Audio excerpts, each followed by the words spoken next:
Hello and welcome to episode 221 of the Brass Junkies. I am your host, Andrew Hitz, and today you are going to hear from 7 phenomenal musicians and human beings about a musician who they are thankful for in 2023. These conversations were really uplifting for me, and I cannot wait for you to hear them. But quickly, wanted to thank Parker Mouthpieces for providing the hosting for the Brass Junkies. Parker Mouthpieces offers fine, customizable component mouthpieces for horn, trombone, euphonium, and tuba, including the Andrew Hitz Artist Model Tuba mouthpiece and the Lance LeDuc Model Euphonium mouthpiece. You can find out more at parkermouthpieces.com or follow them on Facebook, Instagram, and Twitter. Before we get to the episode today, something that I'm going to see if I can do this without crying. In case you did not hear the news, on December 10th, Lance LeDuc passed away. He had a very bad fall, and he was never able to recover from his injuries. I am not going to give him a tribute now because I'm not ready to be able to articulately spit that into this microphone. If Lance were here right now, he would chime in that I'm never articulate into this microphone, and that I shouldn't let that stop me.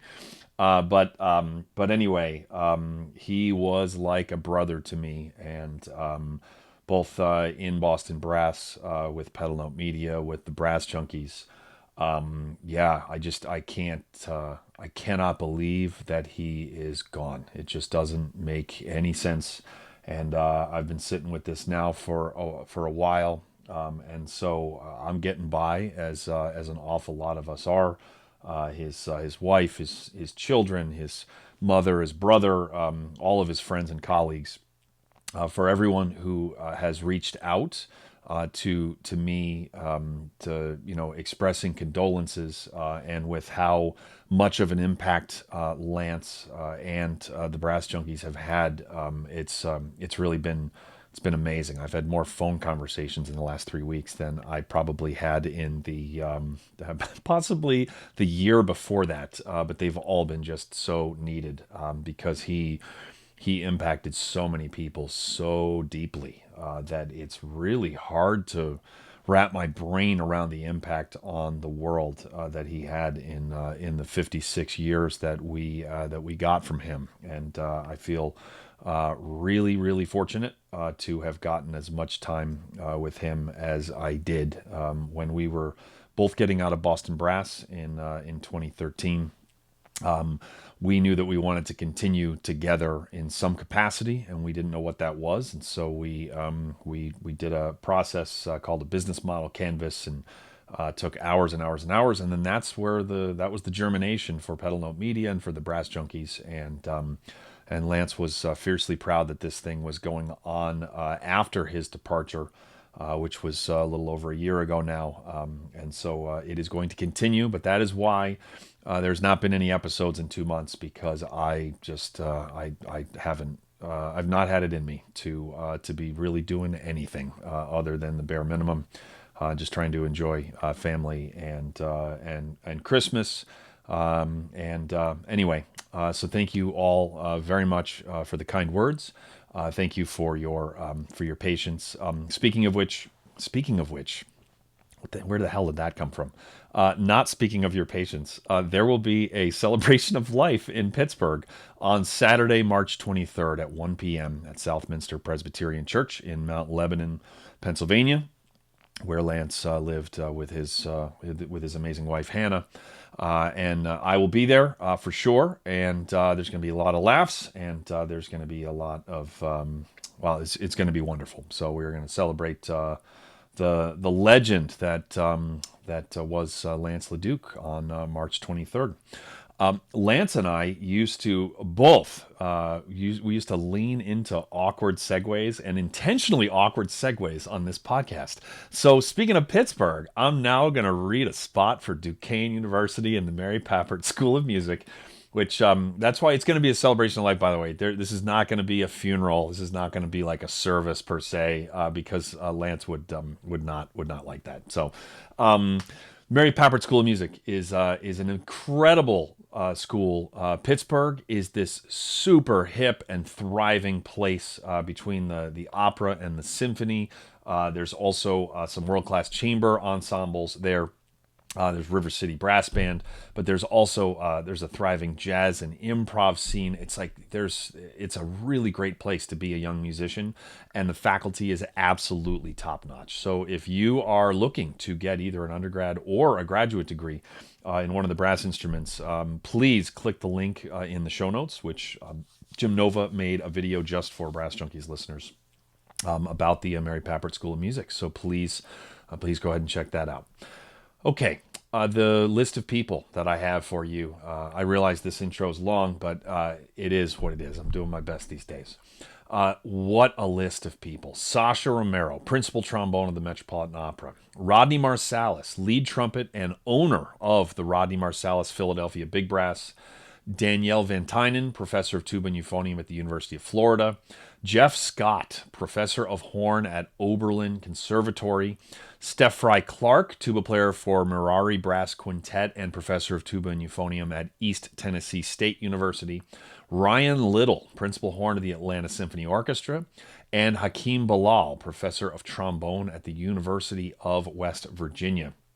Just a wonderful list of human beings, and this was all supposed to come out at Thanksgiving, and then Thanksgiving is when Lance's accident happened, and then it was just like 2.5 weeks of up and down hell, and then the unthinkable happened, and been reeling now for another 2.5 weeks. So again, thank you very much for your patience. Thank you to the Patreon patrons. By the way, the bonus episode for this one's going to be very cool. It is actually each of the 7 of them gave me a practicing tip, and there's absolute gold in there. It's really, really great. So that's what you have to look forward to. If you are a Patreon patron, you can go to patreon.com/thebrassjunkies to learn about how you can support and keep this thing moving. And there's some big news about that coming down the pike later this year. So again, apologies for the very long intro. Lance, I miss you, and I love you, and the world is not the same without you, and it's a confusing place, and it's a little bit less funny, but boy, were we lucky to have you. So without further ado, let us get to these 7 incredible musicians giving thanks. Sasha Romero of the Metropolitan Opera. Who is a musician who you are thankful for this year? Yeah, so I grew up sort of with a weird musical background, and I'm basically just borrowed my sister's CDs or cassettes or something, and I ended up just by chance falling upon this band, Coheed and Cambria, and the lead singer Claudio Sanchez, who also plays rhythm guitar in it. Just really like their art style just really captured my attention, and I remember I listened to In Keeping Secrets of Silent Earth :3 from their second album, In Keeping Secrets of Silent Earth 3, like probably like 20 times in a row, just like that one song. And it's like an epic, like 12-minute song or something, because it was just a style of music I had never heard. And, anyone who knows like Rush or Dream Theater or any other prog rock band kind of knows it can be out there. It's usually a little classically influenced. And this is in high school. So this was at a very formative time in my sort of music education. I had played trombone for maybe 6 or 7 years at that point, and I didn't really do listening like at all. Like I didn't really listen to too much music, especially classical music, until I got this band. That sort of opened up a lot of doors for me into finding what I actually liked, and so with Claudio Sanchez specifically, he has this very unique style of singing, and a lot of people, especially in his earlier albums, they would say he has basically like an alto voice. He sings very high. He has a little bit of a more like bright feminine quality to his voice. But it's and so like that, like being a trans woman, I was intrigued by the fact that you could do that in the first place and just, modify your voice. And also just I mean, on trombone I was a high note player. I wanted to play all the high notes, so like, oh well, now I want to sing all the high notes and I want to play guitar. So I picked up guitar. I practiced for like 6 to 8 hours a day during the summer between my sophomore and junior years of high school, specifically because of Code in Cambria and also because of Guitar Hero. Just as like, okay, so this is really fun on Guitar Hero. It's fun listening to this music, but I want to actually play it myself in real life. And so I learned guitar. I joined a metal band, and I, learned how to play and sing every single one of the songs on their first two albums. Hmm. Um, I was a little bit obsessed. It's great. But yeah, and so I would try to imitate the singing style, and work on my range and stuff like that. And I remember that led to a few sort of confrontations with my parents. So I was not. I mean, I've sung for my whole life, um, like since before I can remember, like singing in church and stuff.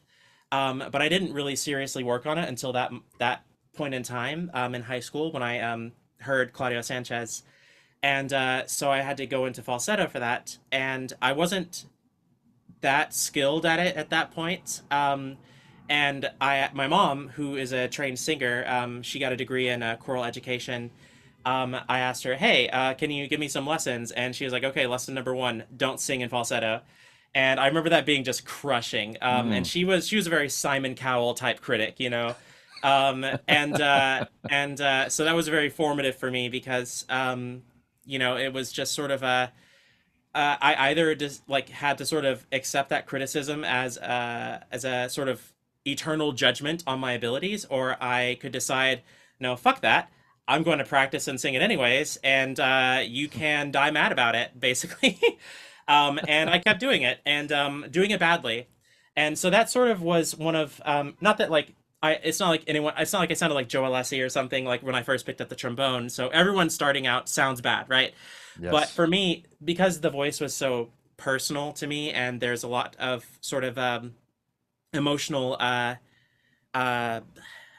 there's a lot of what's the word? Um, it's a good word. You can cut this out in post, but like, uh, there's a lot of there are high stakes involved in how you use your voice. It Mhm. usually means a lot for your identity, and so with singing, I wasn't exactly shy about singing in front of people, but to sing something that I actually really liked and to do a style that I knew I wasn't great at the time, Mhm. that took a lot of sort of willingness to sound bad at first and to be like to sound embarrassing. And I think that was a really useful skill for me to learn before I got to college and got into this environment where you can hear every single person in the practice rooms next to you, right? And you're around a lot more people who are actively going for a career in music, and so it's a lot more competitive Right. day to day, And so I think just being willing to sound bad in the first place, especially with something as personal as singing, that really helped me in the long run. Um, and the other conflict with that was there was a little bit of screamo involved in it, and plus, since I was in a metal band, I was trying to learn that anyways. And I looked up some tutorials on the early internet and did not do that very well at all, and probably sounded like I was trying to swallow my throat or something. And so my dad came in and was like, "You possessed by a demon, boy," something like that. And like I just remember, so I grew up in Texas, and like, "What's wrong with you?" And just like, and so I just remember like that was like, okay, maybe I shouldn't do screamo. Like, just not because like I didn't think I could learn it, but because I'm like, okay, this isn't really for me. So what that tells me like at this point in my life is just sort of that you know the ability to sing with passion and power and range and ease, that mattered to me. Being able to sound like a screamo singer did not as much, and Right. I think it's just an interesting tidbit for me now with hindsight, because there's a lot of that kind of ethos that made it its way into my trombone playing. So Mm. people describe my trombone playing in similar ways, where it's, I'm a high range player, I have a big sound, I play very musically, blah blah blah, right?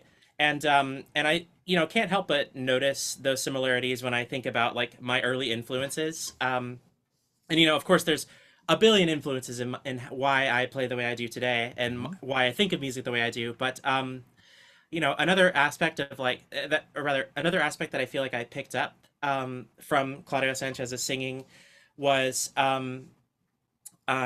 basically like the change in inflection between different different phrases, Hmm. like different timbres. Like Jack Black does this a lot too in Tenacious D, if you ever hear that. Yeah, So of I'll have my course. students listen to sections of like It's awesome. one of those bands to be like, so you can actually change your tone on trombone to sort of mimic this kind of thing. You can change how hard or soft your articulations are to be more like classical or more powerful or metal or whatever, right? Hmm. And I think that's an idea that for whatever reason is counterintuitive to trombonists because we're taught clone every note, and people Right. take that to mean never have nuance. Right. Um, Yeah. and so that was something that I just sort of internalized. Didn't really think about it. And the other thing was just he plays these really complex rhythms on guitar while singing, also in complex rhythms, often with like poly rhythms and other stuff. And it's just incredible that he can do that. And I've heard Coheed and Cambria live, and it's real that he can do that stuff. And it's like playing drums. It's like that's how complicated it is. Hmm. And so that was because I had to learn that myself, or I wanted to learn that myself, and I put time into it. I think I had just a leg up on in the rhythmical department compared to a lot of other classical players early on, and that Hmm. definitely helped me with competitions and playing with accompaniment and stuff like that because that's a skill that I think just being able to keep track of two different rhythms at the same time. It's like what you have to do when you're playing a solo, like say especially the Sulek Sonata. I don't know if you know that one, but Mm. it's got like sextuplets in the piano and polyrhythms and chord. It's a mess if you don't know how to keep track of both things at the same time. Right. So that was really helpful, and overall it was just I think the main influence is just that really I just really was passionate about their music, and I listened to it all the time. I played it all the time. I sang it all the time, and I think it just really was one of my first loves in music. Um, I liked other music, but this is the first time I'd been obsessed with like a band. That's great. And so I think that sort of has just stuck with me. That is what it's supposed to feel like when you love something about music, right? And that my desire to learn it on guitar, that's what it should feel like when you truly want to do something. And so it's a nice barometer for me for whether or not I really am heading in the right direction with my career and with my musical choices, with my compositions. It helps me to remember what I like about doing what I do in the first place. Hmm. And I'm not sure, like having taught students and having tried to probe them about this kind of stuff, I feel like some students are just sort of lost when it comes to that sort of direction, that sort of assuredness of I like this is what I want to be doing. Hmm. And maybe I'm the unusual one and I'm just like a very obsessive type person, when it comes to like my interests. But it definitely was a big part of my life, and it's less a part of my life now. My interests have broadened Hmm. musically, but it's still Played a got a key special role. place in my heart. Yeah. Yeah, for sure. Rodney Marsalis, who is the musician you are thankful for this year? This year, the musician who I'm thankful for is Terry Everson. He's someone who plays with us with the Rodney Marsalis Philadelphia Big Brass, but I thought he was only going to be a guest artist one time. I thought I was going to be lucky, Mm. get him to play one time, and that would be it. But at one point, he reached out and he said, "So, and do you want to play any more gigs with you guys?" And really shocked and thrilled. And he's been playing with us a lot ever since. Whenever he's not on the road with Boston Pops, when they tour, he comes out with us, and it's just I've been very fortunate for him to join us. He's an A-plus human and a great trumpet player. So, what is it you've had the privilege of playing with and continue to play with a lot of great musicians? What is it in particular that jumps out about you, about him to you? Uh, well, a long time ago, I remember, I think I was actually Winton who told me, you know, your personality is going to come out through the horn. Like whoever you are, that's going to come out the end of your bell, ultimately. So Terry's just a really good guy, you know, just as a person. Take the trumpet away, Yeah. even if he was something else, you know, if he was in some other profession, he's a great human being, compassionate, and he's got a just warm spirit. He cares about people deeply, um, and he treats people well. And so when he plays, that's that's in his sound. That's the richness of his sound. You hear it when he plays, and that also makes him a great colleague. Because as you know, whenever what do we say? You know, when you're talking about someone to maybe come sub with the group or play with you, they always say two things. You know, it's like great player, really cool guy, or really nice gal, right? Mhm. It's always those are the two things that everyone is going to want when bringing someone new into the fold in any way. Yes. You know, and Terry definitely has both those qualities. Yeah, he. I would almost use the word gentle. Not that he's gentle all the time, but just like there's just kind of like a thoughtfulness about him, and there's a nuance to his playing. Yeah, that's great. So, what is the, what is something about his playing that if you could, I was going to say steal from him, but then that would leave him without it. So maybe I'll just say clone from his playing that you would like to apply to your own. It's it's the sound, quite frankly. I mean, I'll give an example. You know, we all play that West Side Story arrangement. What's the one that we all the Jack Gale Yes. Yeah, arrangement? it's great. Um, and like I remember definitely one time we were rehearsing. We were in Philadelphia. We were rehearsing, and Terry starts off and he's playing on flugelhorn, and he plays the first phrase on flugel. And you know, we don't count measures when we play this stuff at this point. We're just listening, you know. Well, I remember I was sitting there, I was just listening to the sound, and I was just like, and then I heard the spot where I was supposed to be playing.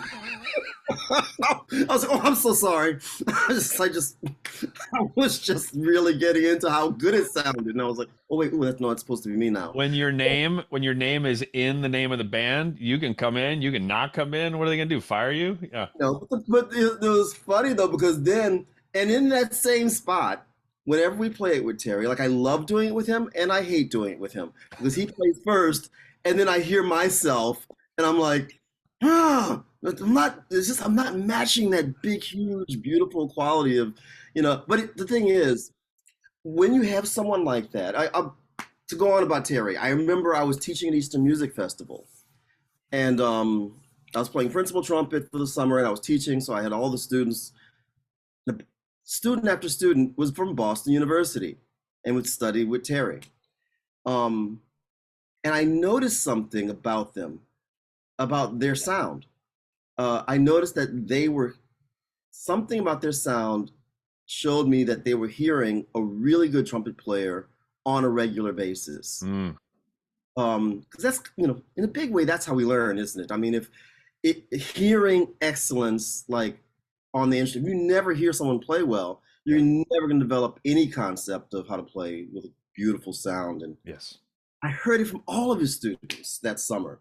Mm, You know, one of them was Karen Blisnick, you know, who we know ended up being principal trumpet of St. Louis sure. Symphony. Um, and so, yeah, I mean, like I said, I love it and I hate it, like because it's playing after him. Because, but what it does is it makes you when you play with someone with that quality of sound, then you're constantly striving to make your sound to reach whatever your sound is. Um, and then not too long ago, his son Peter Everson started playing with the group, and I'm like, you know, I'm so jealous of Peter because it's his dad, and he hears it all the time. And so now Peter has this big, huge, beautiful sound. It's really interesting, that shows you how important it is, like hearing great playing. Well, Rodney, if only like Peter, you had been able to grow up in a family where you were hearing great sounds from other musicians. Yeah, it's too bad you didn't get to experience that. All right, so the I made a rule that you couldn't be the person couldn't be a family member. I just didn't want every person to choose like maybe their mother or father or their spouse or something like that.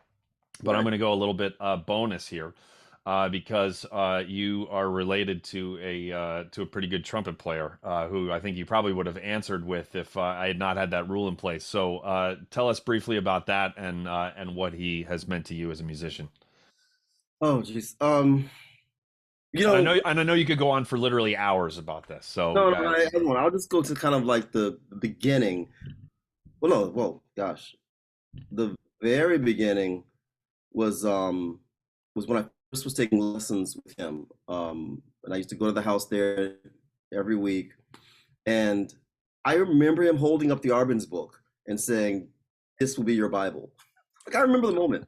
By the way, this is Wynton Marsalis that we're talking about, just in case anybody hadn't. I just realized I didn't even say his actual name. So just Right. to connect those dots, Yeah. this will be your Bible. I love it. Yeah. And it was so true, it just, and then he put on a recording of Maurice Andre, and it's like, I want you to listen to him. And this is the greatest trumpet player in the world. Mm. It's kind of interesting down the road, Maurice said the exact same thing about him. Uh, Whoa. and it was just that start from him. But he also had the quality that he has that a lot of people don't know about. A lot of people do know, I mean, but he, I remember as a kid when one time I was there on Saturday afternoon. We finished our lessons. I was like 11, so I was into like playing cards and little video games. And well, the other guys went around. I remember I sat down, I was playing a card game by myself, and I was like, "Hey, Winton, you want to play with me?" And at first he walked by, and he's like, he's 17, it's like a little bit too cool to sit down with your 11-year-old cousin and play cards. So he was like, he walked past it first, and then he came back and he plopped down and he sat there and played cards with me. Like that's the kind of thing, and he's done things like that behind the scenes that no one knows about for his whole life. That's how he's always been, this generous spirit. And again, it's one of those things: who you are comes out and up the end of your bell. And I've been lucky to have him as a family member. But I think the world has been lucky to have him as an artist. So yeah, that's a little inside look. Awesome. Dr. Danielle VanTuinen, which musician are you thankful for? My immediate first thought was Deanna Swoboda. It's a good one. Yeah, no, she's absolutely fantastic, and she would just kind of, like brush it off hearing it, and it's like those are the people that are the most influential to me, are the people that are the most humble and just doing the right thing because it's right. And yeah, I mean, she's fantastic. I mean, I studied with her while I was at Arizona State, and she was the reason why I moved across the country. And the thing that I didn't know at the time, but learned through my relationship with her, is that it's like she's an endless well of encouragement in anything. You could say, I think I'm gonna walk to the moon, and she'd be like, yeah, man, have at it, and think of creative ways to do so. And it's just like, it's like whatever you really are passionate about, she's going to be your biggest advocate.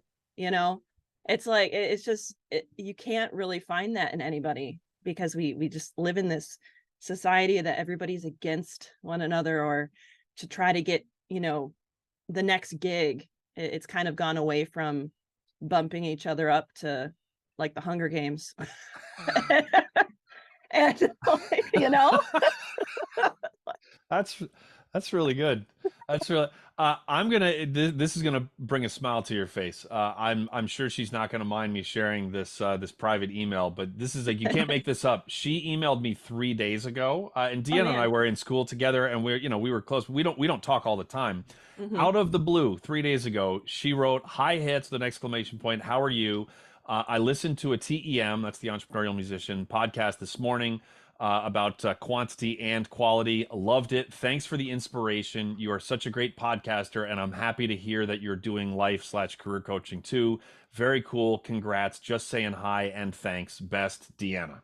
It's Yep. like exactly the point that you just made. I haven't even had a chance to respond to that yet. Like I got it when I was busy and I wanted to send her a thoughtful response. She literally embodies what you just said. So Yeah. please continue. Yeah. I mean, I can't, I don't know if she has like a sixth sense or whatever, but like I'll get texts randomly from her that will just have like, hope you're doing well, thinking of you.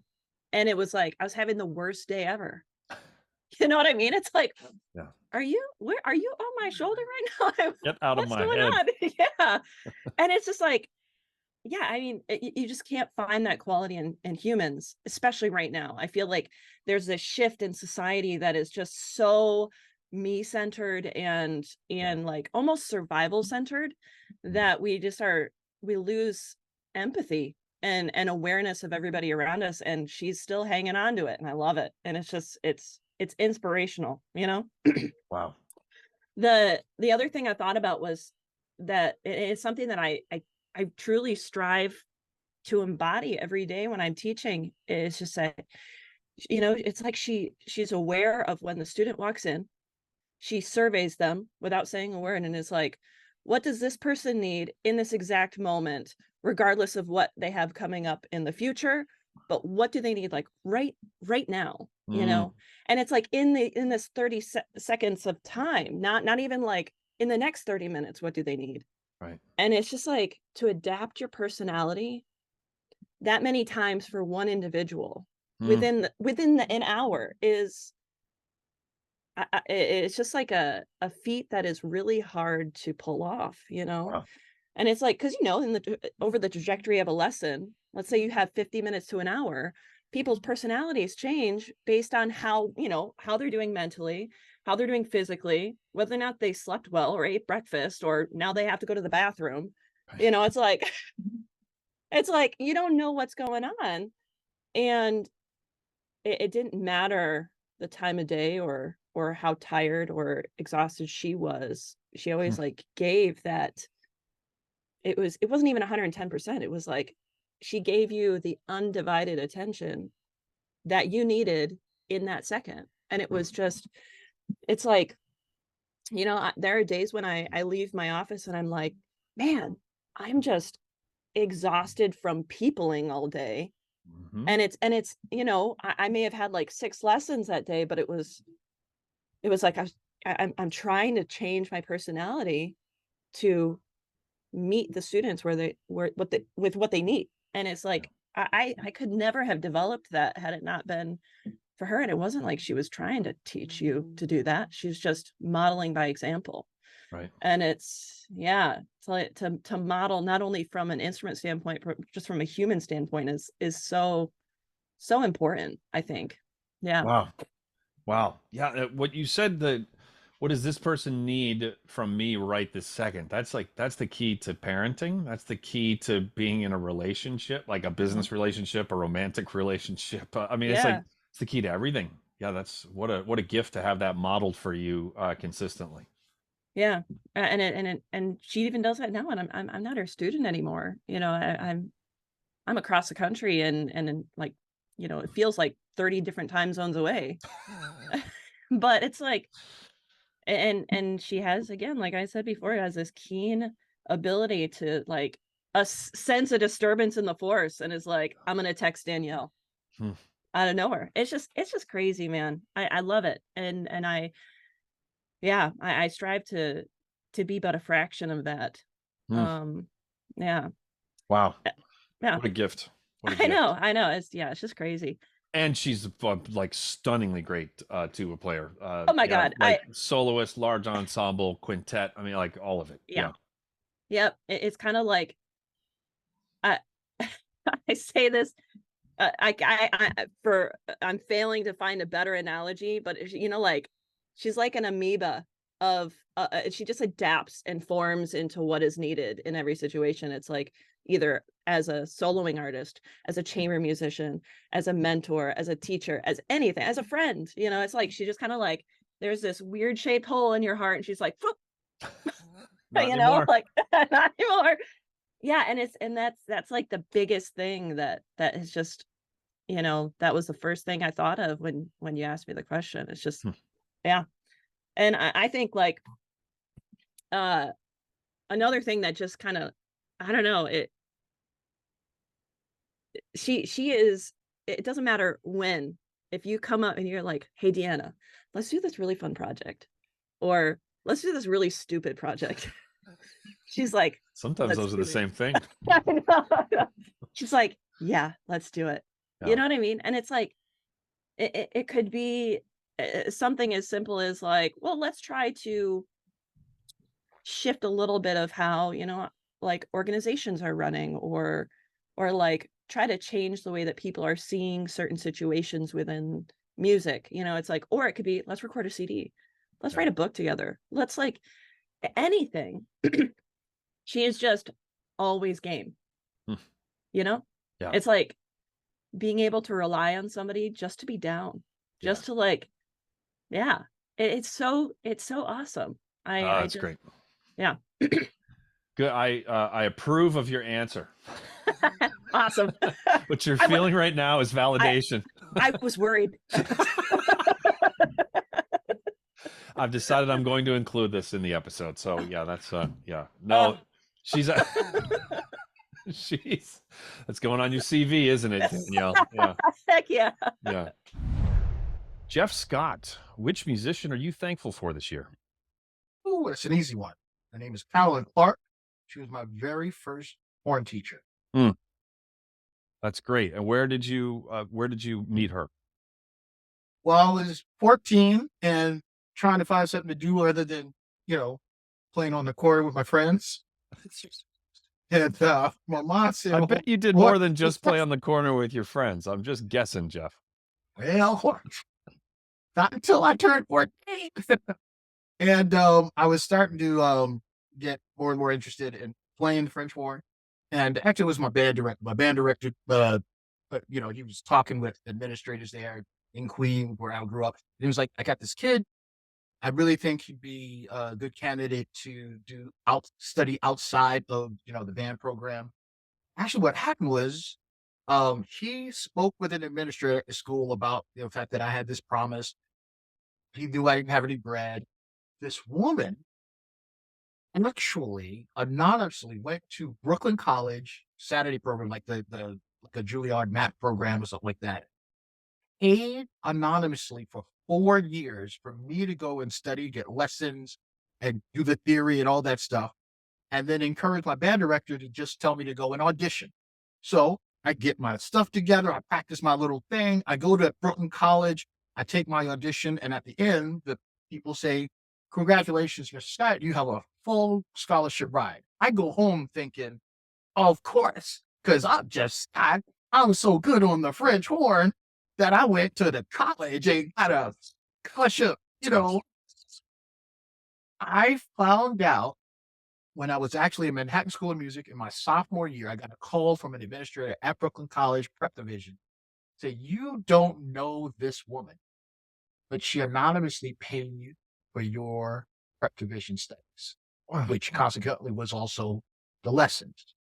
And she had passed away. And they wanted me to come, you know, pay her respects if I wanted to. And I lost it. You know, because I mean, I was being a little facetious. I wasn't quite as cocky. Sure. But I really did think that I got that on my own merit, you know. As would This I. woman, and I have to say, she was a white woman. No, this is back in the 70s. She didn't do this, you know. So consequently, my teacher, when I went to that Prep Division program, was Carolyn Clark, who was doing her DMA study at Brooklyn College. And so she was associated with the school already. She took me on as a student. You know, I didn't know anything. And the big thing was, once I graduated from middle school and I went to high school, that 4-year thing ran out.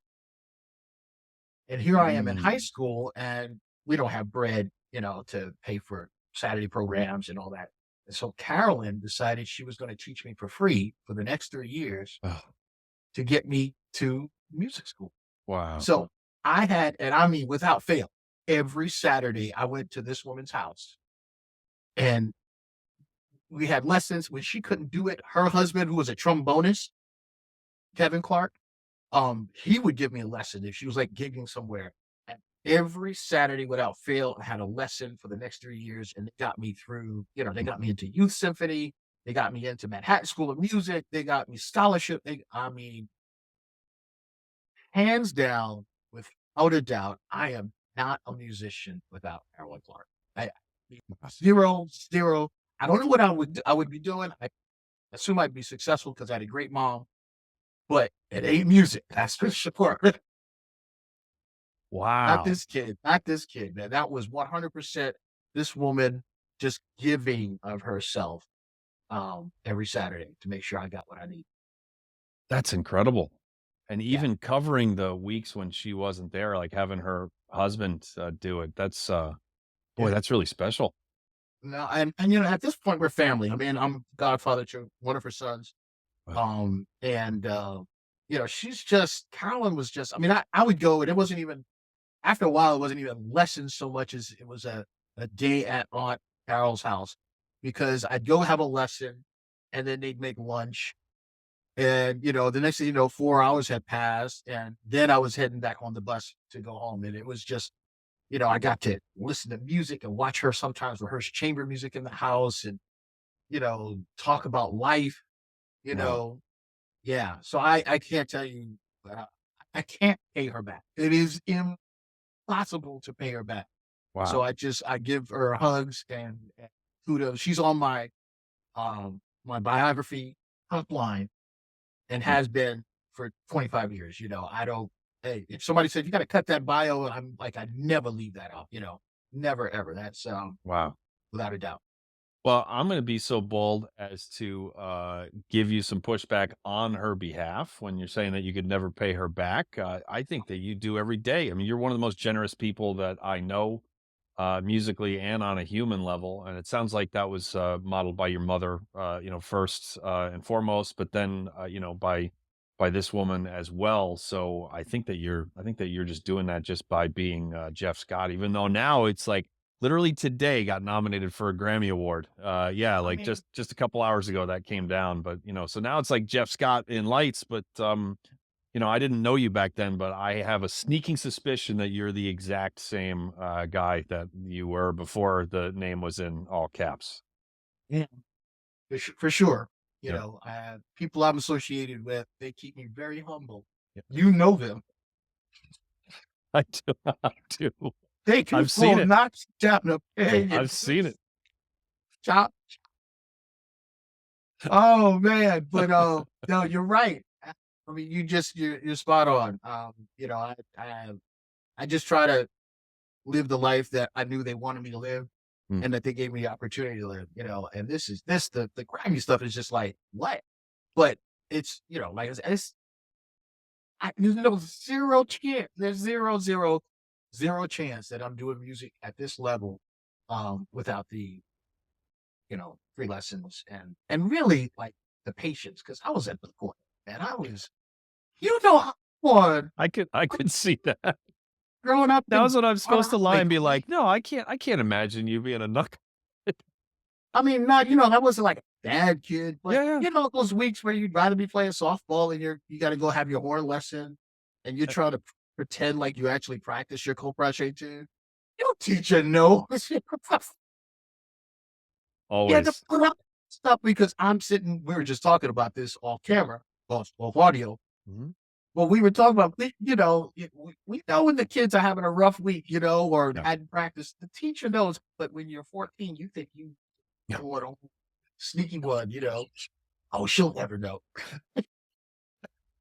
This person who teaches for a living and for years, they're never going to detect my brand of BS. Yeah, it's yeah.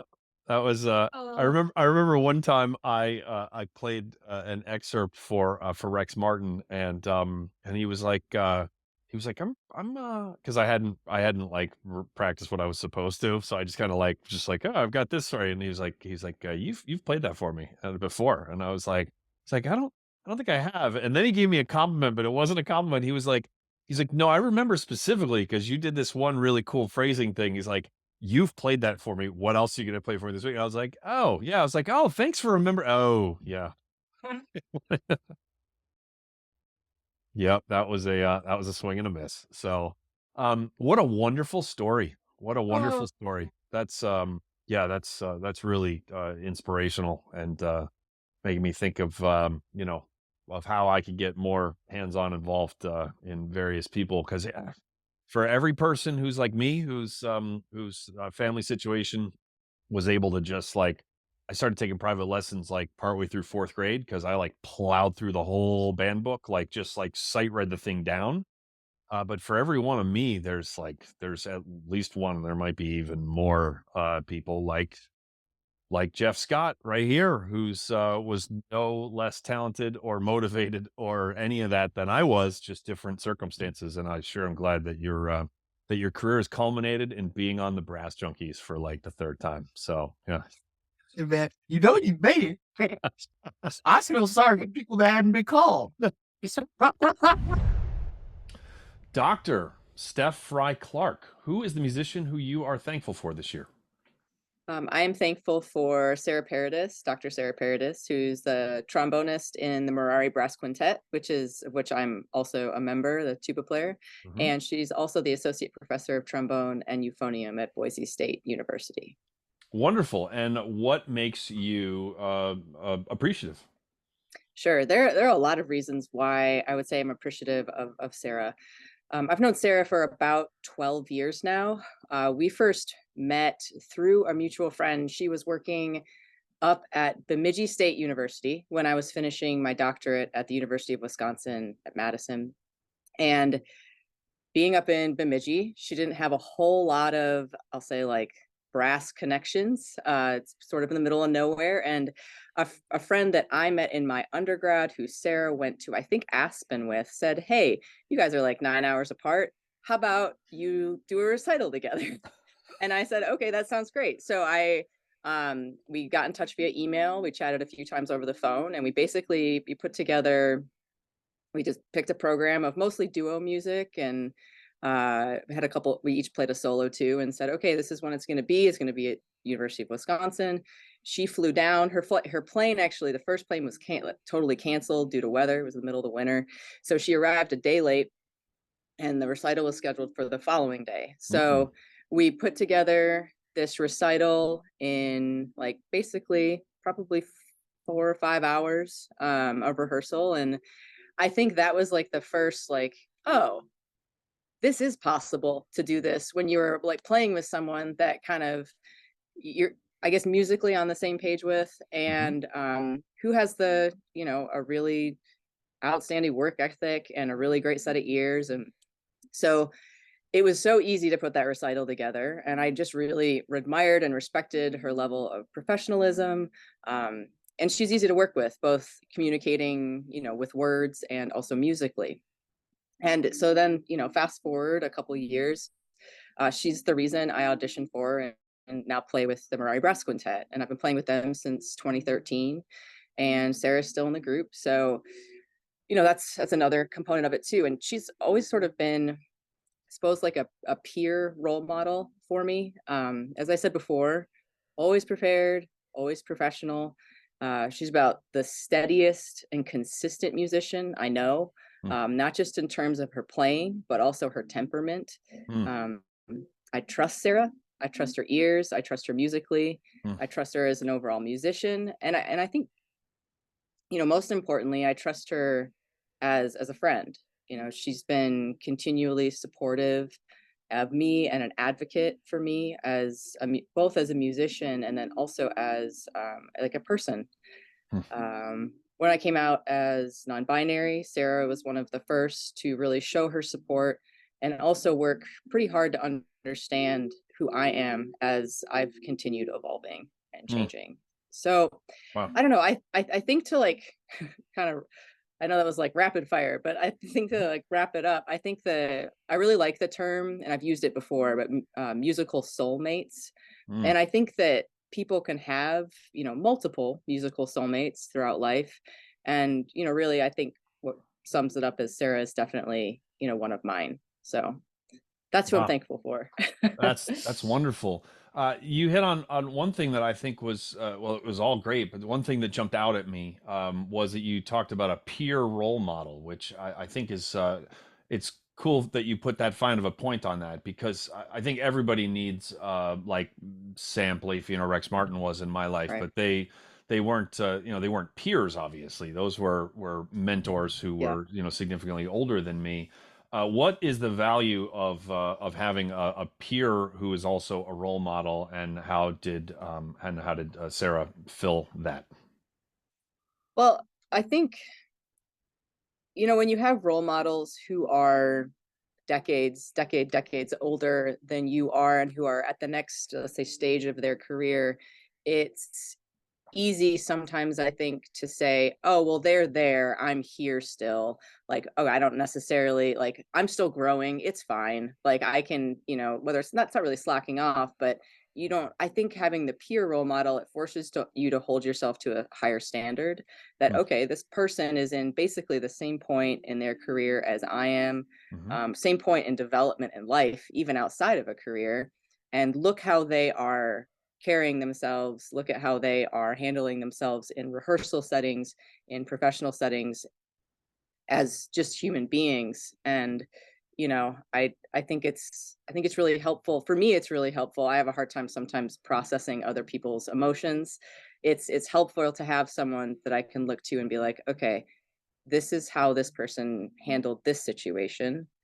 Okay, that seems to be a healthy way to do it. Maybe I should, try to employ some of those elements in my own interactions, Mm. professionally and personally. So Wow, that's a wonderful, wonderful answer. And yeah, what a gift to have somebody that can help you navigate life, or that yeah. continues to help you navigate life just through being who they are. That's yeah, that's quite a gift. Ryan Little, who is the musician you are thankful for this year? I am thankful for Gail Williams this year Me and every too. year. Stay on topic, Ryan. I've known Ryan since he was like very, very little. So I tend to sometimes scold him for no reason, just for to placate my own ego. But no, let's talk about Gail. There's a lot to be thankful for. What comes to mind? Gail always encouraged and still encourages to stay with the basics. When you ask Gail, how do you play so well for so many years and so many years, after she left the Chicago Symphony, and it's always, anytime we're talking, texting, she's always like, okay, well, I have to go up to the attic and get my practicing done. I haven't done my chantal for the day and my scale studies and stuff like that. And I think back about my 4 years with her and the hours that we spent buzzing in front of a mirror with the tuner on, and the attention to detail that she has for the very just basic mechanics of brass playing. All the things that she learned from Arnold Jacobs that she's passed on to her students. And I just took my 70th professional audition, and every time that I made the finals, I would text Gail, I'm in the finals, like finals are happening soon, this, and she would just say, sing, sing, sing. Oh, That was it. it's great. It was never more complicated than that. It was always just take your breath and make music, make a phrase, sing through your horn, and people will love it. And I feel like that's such simple teaching that we can so easily, especially in college when you're just like trying to micromanage every little bit to improve in those 4 years. It can be easy to get away or stray from something so basic as, well, why are we doing this? Sing, just make the phrase, play your music, play what's on the page. And the other thing that I'm always thankful for with her too is that she taught me how to be a colleague, how to be a human. Because I don't know that everyone always gets that from their teachers. You know, she was always insistent that, you know, we were really great as a studio colleague with our other horn players. We had sometimes Yes. 25 people in the horn studio. You know, that we were always taking care of one another and friendly, and that, you know, leads into the professional world too, that, you know, you're going to be with these colleagues in your orchestra, your military band, any job that you have, 40 something years. You know, you want those relationships to be positive and wholesome and full of love and great music. And I feel like she instilled that into me as a very young 18-year-old who just wanted to be the best horn player in the world. And you know, I feel like she was always really teaching me about that, and I owe her so much.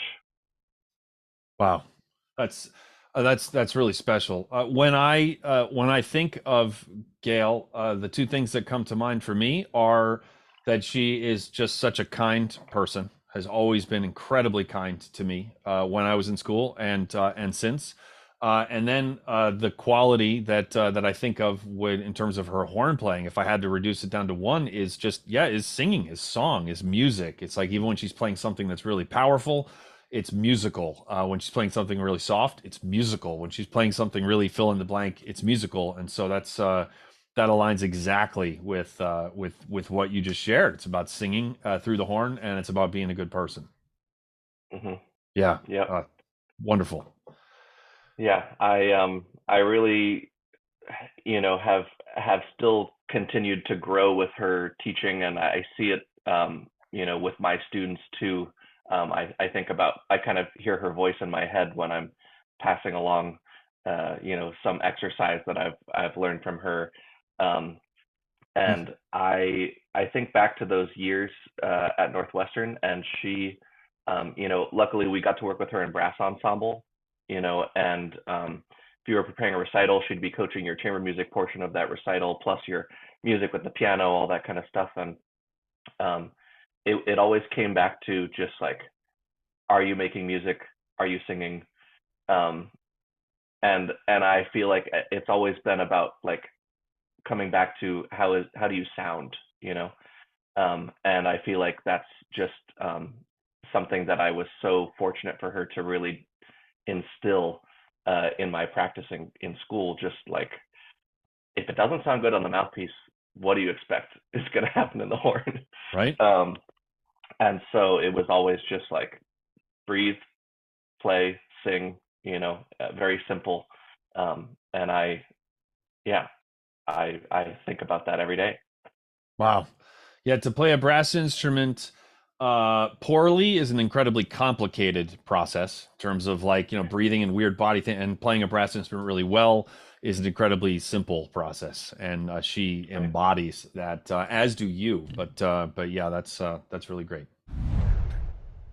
Hakeem Bilal, who is the musician who you are thankful for this year? Hello, friend. Hello, friends. You know, I gave this a lot of thought, and you know, every once in a while there are musicians who introduce us to experiences and just new things. And this year, one of the most influential musicians in the world introduced me to something that I didn't know I cared about so much, and that is the NFL. And so Taylor Swift, she did it. You know, she introduced me to this. It's a sport. I'm not sure if you know about it, Andrew. It's apparently there are teams all across the country, and they wear helmets and they play this like gridiron tackle ball, and it's pretty entertaining, you know. Helmets and tight pants, yes, dude. You know, so our Lord and Savior Tay, she introduced me to such a dynamic sport. She's dating somebody in that. I don't know who he is, but she's dating somebody in one of those teams.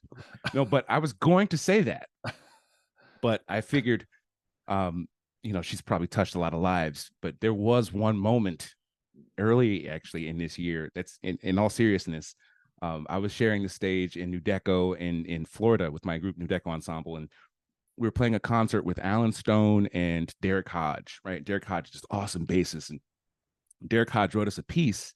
And during the piece, it had this extended trumpet solo. And I've been sitting around trumpet players all my life, right? And they were really great trumpet players. This was the first time I had like my jaw dropped. And I'm sitting there with this permanent stank face, permanent just shock face, surprise Pikachu face while this guy's playing. His name is Omar Latif, and he is one of the most dynamic trumpet players I've ever heard. He stopped me in my tracks. Isn't it And awesome I'm when just that sitting happens? there. Yeah, man. I'm just sitting there like, oh, I didn't know that was possible. You know, like when you're sitting there, you're just dumbfounded on stage. Like I didn't know that. I didn't know we could do that. Huh. That's great. That's great. So tell us about this. Like, what was Omar doing that stopped you in your tracks? Like, what about his playing? It started in rehearsals, and in his playing, he's got this setup.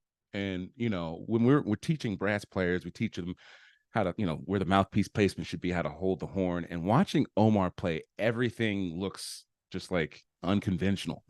Like he's kind of got this setup. He's kind of going like, you know, and you're like, man, there's no way you can make sounds like that. And then you hear him play, and you're like, oh, I take that back. My bad.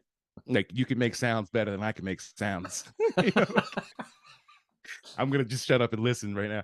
And so in rehearsal, he would take these extended solos in this piece, and each solo was different. Each day we rehearsed, it was different. And finally, on the concert, he had, you know, another incredible solo. But just the level of creativity and the open-mindedness, and it's his ability never was a concern to him. I can tell while he was playing, it's like he knew, like there was, I want to go here. Oh, here we go. I want to go here. Here we go. I want to go down here. All right, I'm going to go now all the way up here. You didn't think that could happen? I'm doing that. Boom.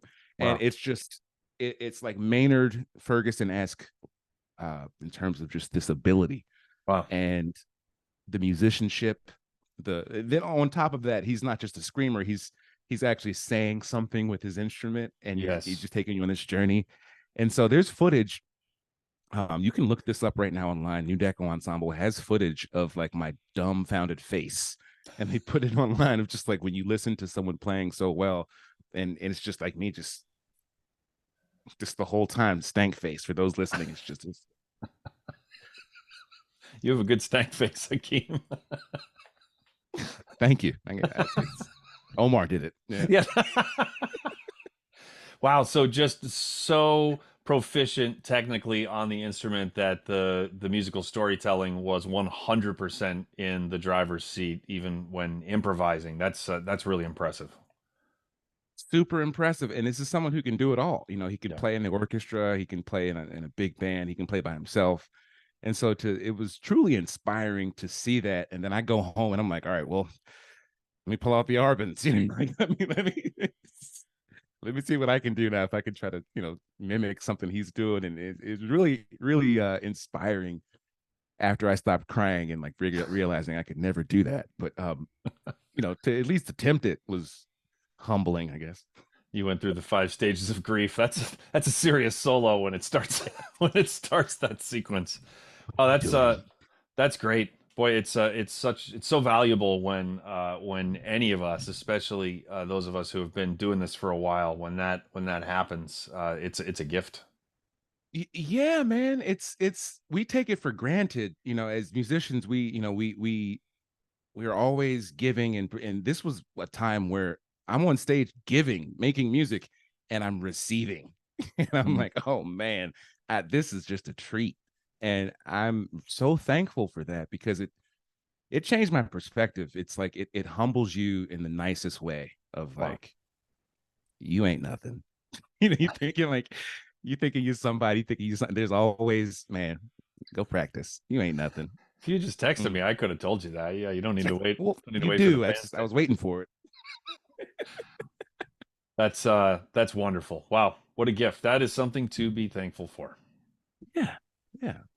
Thank you. Just say it every once in a while. Just pop a thank you in your, right? You know, your daily thank you. Yeah, I'm actually interviewing people until somebody says me. So yeah, you're the 83rd person I've spoken to. I'm gonna start interviewing like yeah my like a couple of high school kids I teach. Like I'm gonna go. My son will say my wife. That'll just make me jealous. So yeah, Oh, I don't know. One of my nephews might actually say me. Because I mean, when I'm in cool uncle mode, it's like, I excel at cool uncle mode. Yeah, like yeah, there's just no discipline. When they need discipline, you leave the room. Yeah. that's so Uh, funny. I can see you like who you thankful for, and you're like this guy. You're like pointing at yourself, like I'm right here. that's it.